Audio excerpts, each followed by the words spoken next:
Myths about Atlantis continue to be created, and I know that in my lifetime, proof of the truth behind the myths will be discovered. 2 recent programs on the BBC claim that the story of Atlantis derives from a huge natural disaster in the Aegean, which tore apart the islands of Thera and Crete in 1620 BC. I have no doubt these cataclysmic events have happened, but believe that the original story of Atlantis occurred far earlier, 12,000 years or more before, and very differently. Because this point of time on Earth parallels what happened in Atlantis, many of the people who lived then are in incarnation now as part of their completion. And it is likely you are among them with your memories and possibly karma from those great events. I too was there many times, and this is what I remember of the final days. Atlantis was a great land, lying in the middle of what is now the Atlantic, and it was very beautiful. It was abundant with riches of wildlife and culture, also wealth through trading. It was additionally the spiritual center of the world. The ancient wisdoms were known and practiced as the heart of the civilization. Great spiritual teachers were revered and sought after for their gifts, and priests and priestesses of the highest caliber did their service in temples of extraordinary and high interdimensional frequencies, conduits between the people and the divine, working magically to heal and transform to achieve heaven on earth.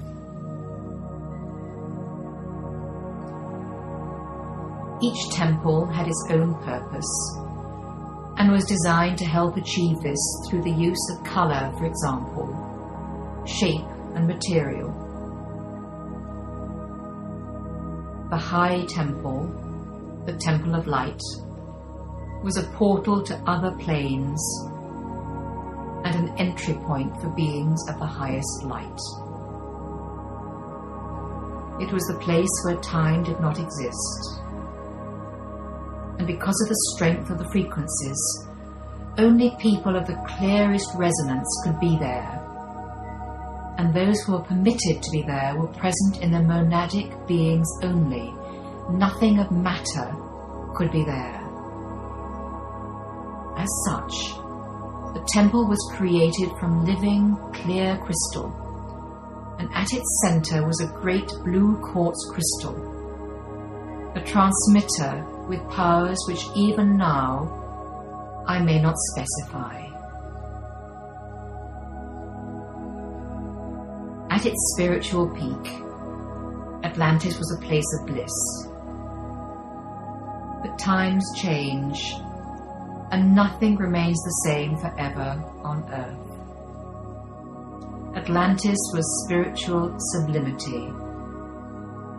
But like every such epoch, the swing of the pendulum changed as a result of the choices of man. You see, the great continent was not only a spiritual and cultural center, but a technological one too. And amazing experimentation and discovery took place which had never been exceeded. The combination of spiritual wisdom, magic and science produced wonders which are unimaginable, and the fusion of these gifts of service worked in perfect harmony, while the imperatives of the ancient laws based on altruism, simplicity and good intent under the aegis of God were followed.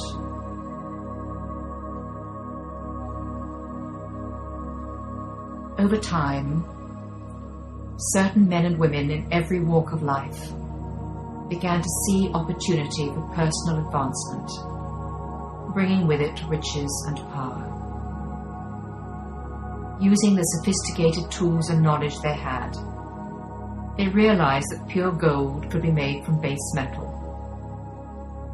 Human and animal experimentation could produce hybrids that could be controlled and enslaved. Psychic communications could foresee the future and influence the present. The light could be used to create what was dark. Atlanteans began to fall into material temptation, and the struggle between the vibrations of the highest and the lowest began.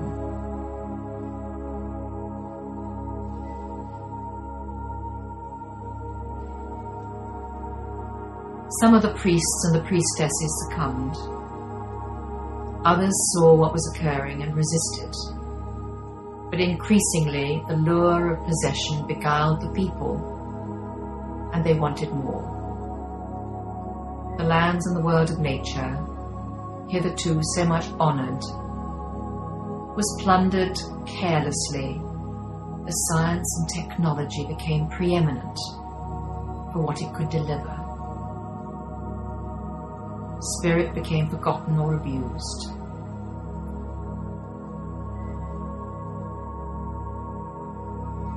Gaia watched and waited.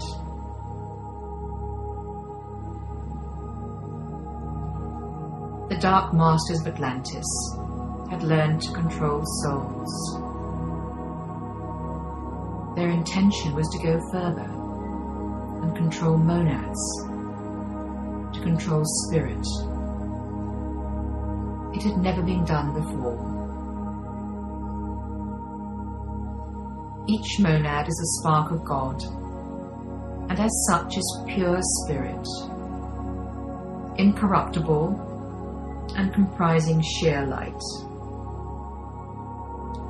Souls, by contrast, are the bridge between humanity and spirit, a reflection of the journey of man and man's experiences, a mixture of light and dark.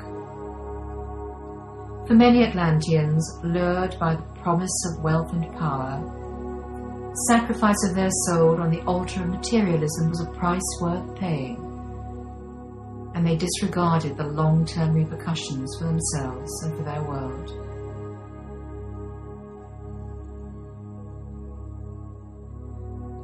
The Dark Masters had their plan, an inverse reflection of the plan of God, and it centered upon the intention to control humanity through the drug of matter, and through this using powers of great magic that they had acquired through the Atlantean spiritual experience to exploit and then destroy divinity where it could be found.